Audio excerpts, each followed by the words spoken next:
Today, with me on the board, we are going to be solving this topic on volume of cubes and cuboids.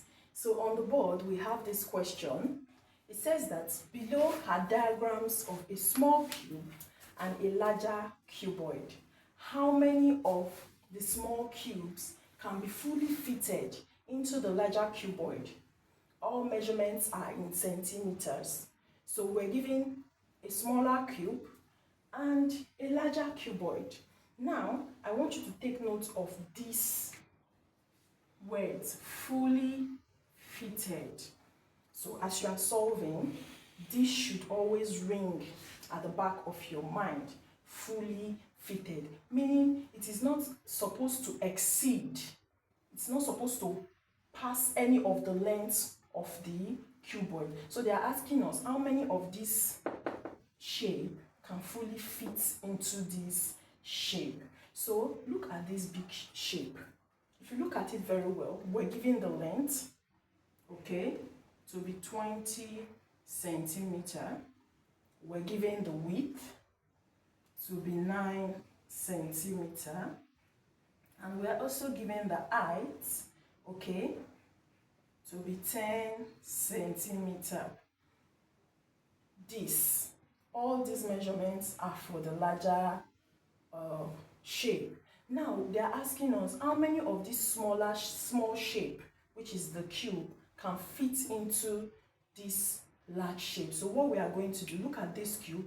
A cube has all sides to be equal. That's why we have the width, the length, the height all to be 3 centimeters each. So what are we going to do? What we are going to do is that first of all, we are going to look for how many of this small cube can fit into this larger cuboid per length. Okay, how do we do that? We are going to be dividing the length by 3. Okay, so this 20 divided by 3 here. So 20 divided by 3, that will give us 6, remainder 2, right? Remainder 2.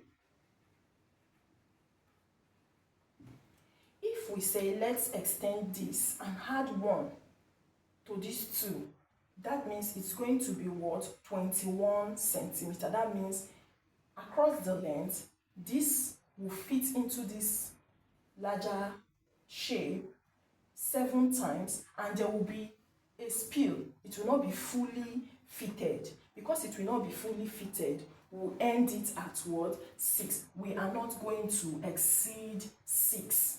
So this smaller shape will fit into the length of this larger shape 6 times. Now let's go for the width. Okay, how many times will it fit into the width? So we are going to be dividing 9 by 3. So 9 divided by 3, that will give us 3. Now let's do for the height. We are also going to be dividing by 3. Okay, so 10 divided by 3, that will also give us 3, remainder 1.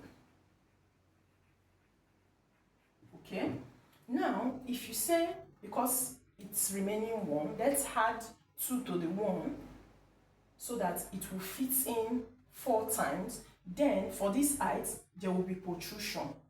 We don't want that. They said fully fitted. So because they said fully fitted, we will not take the remainder into consideration.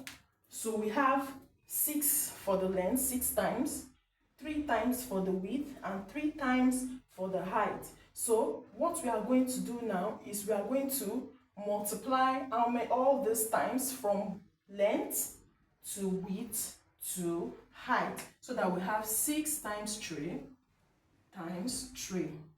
Okay, and that will give us 6 times 3 times 3 will give us 54. And they said that we should leave our answers in centimeter. It's so easy.